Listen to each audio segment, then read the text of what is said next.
Who's calling it? Who's calling it? Who's calling it? Who's calling it? Who? Yeah, yeah. OVO Sound 2025. Who's calling it? Is it Stacy?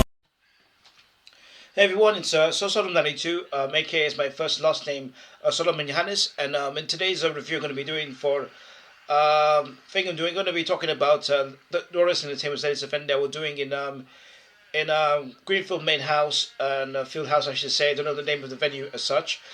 They were emanating for WWE Wrestlepalooza that was taking place on September 21st of 2025 in Indianapolis. So I'm going to be discussing about WWE's latest event they were holding in Indianapolis for Wrestlepalooza.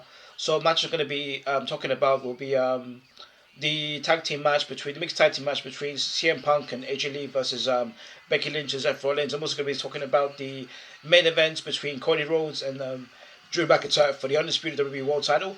So I'm going to be discussing about these matches in my review. So stay tuned, and I'm discussing about the next portion of my review. So stay tuned, and hopefully you get to make some judgments if you like. So back in a moment. Who's calling it? Who's calling it? Who's calling it? Who's calling it? Who?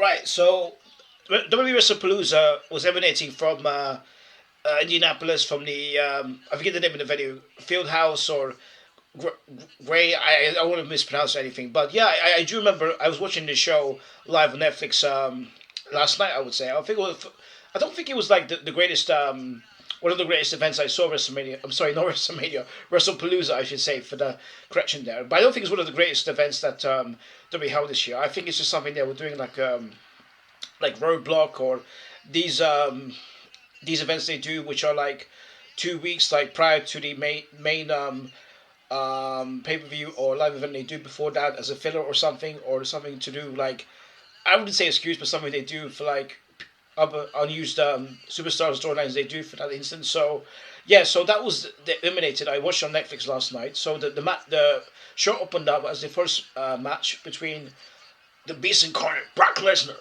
versus John Cena. So basically they both made entrances as such, and Boehm was there with, to re-support his old friend Brock Lesnar in the ring, to come out here to make a big boast and make a big fuss about, the stuff they were doing in back in 2002 with the stuff about him becoming the next big thing. He was doing other things like Braun Breaker, Roman Reigns and such, but now he's back with his old friend Brock Lesnar, who he helped, when he was on Raw, SmackDown, etc., with the stuff about the Big Show, about, stuff about Goldberg. I remember all that stuff he was doing back then. So onto the match itself, unexpectedly, as you expect Brock Lesnar to do against Cena in the ring, he completely, like, it's the same thing, since 2014, or the other match they had, besides the one they done in Survivor Series 2012, where it was a bit bloody, where he had his adjustment for the slow steps and such, but it opened up, in the beginning of the match, I would say Brock Lesnar was a bit more dominant than Cena, Cena did exchange some right hands to Lesnar. It is a bit MMA-ish, I would say. There was that MMA element between what they do.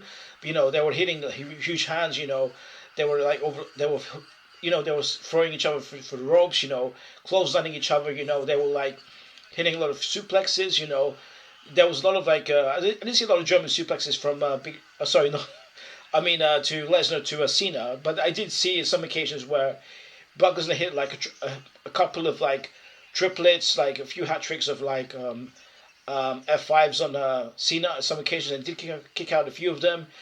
Cena did hit a few attitude adjustments himself on the Lesnar to dish out on him. But then I do remember one occasion where, I forget how the match ended and such, but I do remember Lesnar hit the F5 on John Cena out of nothing, and then he managed to get the 2, and the 3, and Brock Lesnar, once again is a victory over Cena. So very straightforward victory over John Cena. It was not for a world title. It was not for something to do with like any anything, because I haven't seen Lesnar since quite a few number of years. After the things with the company going into different directions and such, with the managerial changes and such. So I saw him appear at SummerSlam after he faced Cody Rhodes. So it's good to see Lesnar back, getting the win over Cena, and hopefully we'll get to see what the next step is for Lesnar after that.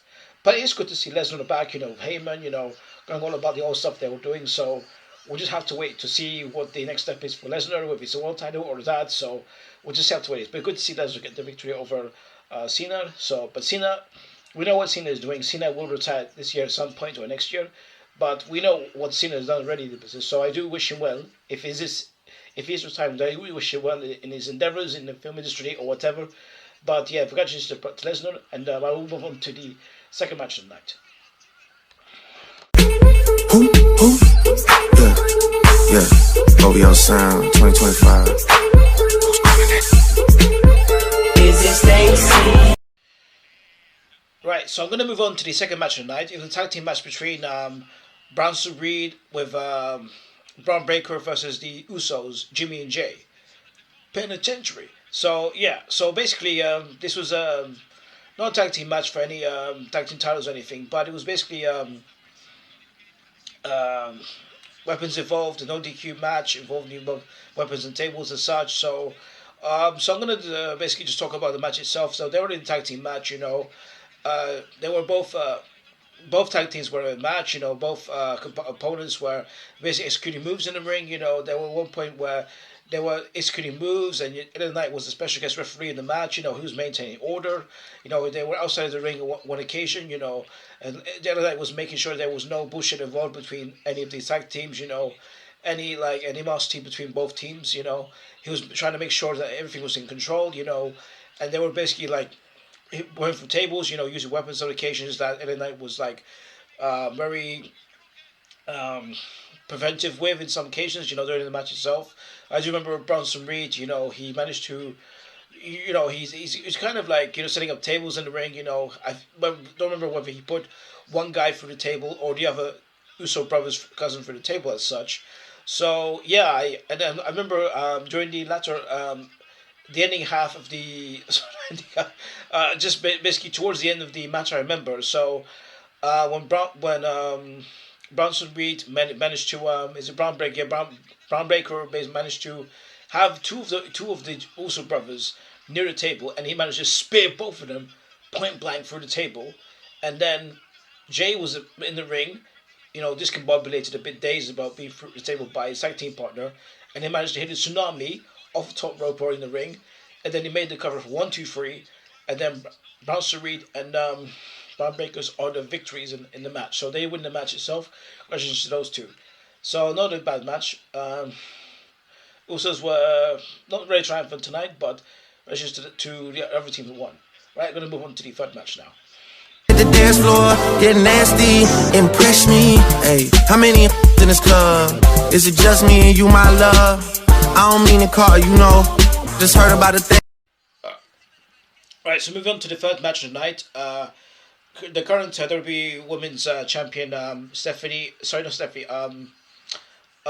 Euro Sky is the current WWE Women's Champion, is facing Stephanie Varga to defending her title. So in the 5 first 10 minutes of the match, I would say it was very smooth. It was a lot of moves executed in the ring, a lot of submission, a lot of grappling holds, suplexes, a lot of basic moves they were doing during the ring. So it was not really one of the 5-star technical matches, I would say, between these two women, but they are not bad. They came from the NXT development system, so they're up and coming good female talents they have, and they'll be up and coming for the future, I would say. So towards the 5-10 minutes, it was alright, not too special in some cases, but towards the ending of the half, I think Euro Sky attempted a moonsault from the top rope, doing a bit of damage to her knee and such, but I think she countered it or something, and then I think Stephanie Varga attempted to hit a spiral trap or something, in the middle of the ring, and then she managed to cover him and get a 1, 2, 3 over Euro Sky, and then Stephanie Varga, congratulations to her, managed to become the new WWE Women's Champion. So congratulations to her, getting the victory over Euro Sky, straight for the victory. So nice victory for her. Now I'm going to move on to the fourth match of the night. Baby girl, let me see you do your dance, let me see you twirl. Shake it in the club with your homegirls. Take a pic for the gram, show the whole world. Yeah. Is that your bestie? I'ma ice both of y'all like. Right, so the fourth match of the night was CM Punk and his wife AJ Lee were going up against who they currently have in their battles with at the moment, with the couple comprising of Seth Rollins and his Irish wife Becky Lynch, who is not on very good terms with CM Punk at the moment, with the way he lost the title, the Fatal 4-Way Clash of Paris, where I watched it in France during my holiday there, where he low blowed him in the ring during the Fatal 4-Way in Clash of Paris. And then he managed to do a favor for his for her husband that way to win the match and become the new world title winner. So basically they're going to be sorry, I'm just losing track basically. So basically they were competing against the tag team match against the other couple itself. So there were a lot of animosity between both of these tag teams against what's the animosity is towards Becky Lynch itself, towards what they were basically going on about their condescending behaviors towards itself. What the disagreement was basically in France or in the other place they were in the States previously. I don't know which venue that was. So yeah, it started off between those two couples, fighting, was exchanging, right hands, exchanging a lot of moves in the ring and such. Over like this quite personal storyline feud, I would say, between what they're doing in terms of like how they managed to the match going in some ways in the 5 or 10 minutes, I would say. So yeah, it was pretty good, the way they managed to execute a few submission holds each other throughout the match itself, and towards the latter ending, the closing stages of the match, I would say, there was one part of the match where it was very notable, where Becky Lynch was on top of the announce table, and Seth Rollins was on the other side of the announce table, and then she managed to launch CM Punk's wife AJ Lee on top of the announce table, and then launching AJ Lee from that announce table to the other side of the announce table, from the French to the to the foreign announce tables to the other English-speaking announcers, where Michael Cole, Pat McAfee, who returned back after a while, who is returning back to his normal duties with Michael Cole. And he managed to throw AJ Lee to that announce table, to Seth Rollins, where he launched straight down to that announce table. That was like fully fucking holy shit moment right there, when the announce table completely collided it down there. So it was really hellacious the way that happened itself there. So, yeah, so there's a... So I remember after that, they managed to get back into the ring, remember they had somehow managed to hit execution moves in the ring, and then AJ Lee was in a submission hold over Becky Lynch. She was grabbing her like around the waist of Becky Lynch. I don't know the name of the submission. Is it Widow's Peak or is it Window's Peak? I don't know the first name, but it sounds like Widow's Peak or something, like not the Undertaker's move, but she the peak move submission hold. She managed to grab on Becky Lynch, and then Becky Lynch managed to tap out and submit, which gave AJ Lee and CM Punk the victory in that match. So congratulations to CM Punk and his wife AJ Lee for getting the victory over the couple. So yeah, it was good to see CM Punk win. Obviously I'm a fan of CM Punk, especially when he's in single competitions. I've seen him compete against seen him in better feuds in the matches and stuff previously before. But I'm always a fan of CM Punk. I always like stuff that he does, stuff with his promos, stuff with his straightforwardness he does, So yeah, it's good to see him and his wife win on this occasion. So hopefully I'd like to see the next thing they're going to be doing with AJ in terms of his wife, in terms of his wife being away for quite a while in the ring, and things she said about the mental health stuff, the stuff that she said she was doing when she was away from the company and such, with the comic book stuff that she does with him and all that. So it's good to see her back as well. So now congratulations to them for winning the tag team match against Rollins and Becky Lynch. Now I'm going to move on to the main event, the final match of the card. Take a pic for the gram, show the whole world. Yeah. Is that your bestie? I'ma ice both of y'all like Gretzky. I'ma at you like bless me. Hit the dance floor. Right, so on to the main event now of the WWE Wrestlepalooza event. The main event of the card, which comprised of the Cody Rhodes, the current WWE Universal title holder, was defending his title against Drew McIntyre coming into the match. So yeah, so I'll just go on to briefly give my analysis on the match itself and the main event.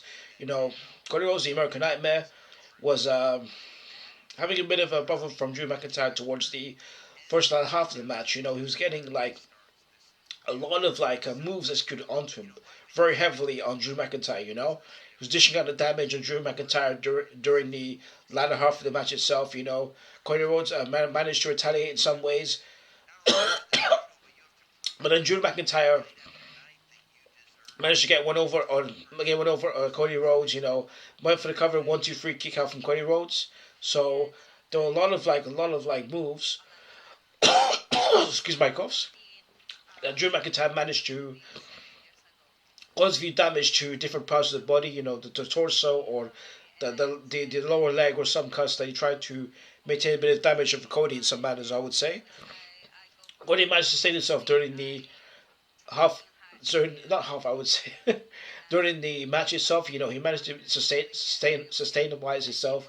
Managed to maintain sustainability during the match itself. You know, regardless of how many times he was being executed, moves were executed on him. You know, how many times he was given right hands. You know, whether he was in a turnbuckle or not. You know, Cody Rhodes did manage to stability for himself and managed to hit a few moves on Drew McIntyre himself and covered a few times 1-2-3 and then kick out in some cases. So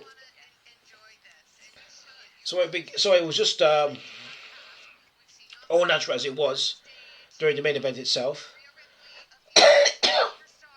And then I would say, you know, during the latter half of the lower closing stage of the match, at one point, you know, there was some damage done to Drew's leg already when before they went out the ring, and then Drew McIntyre, you know, he came out the ring.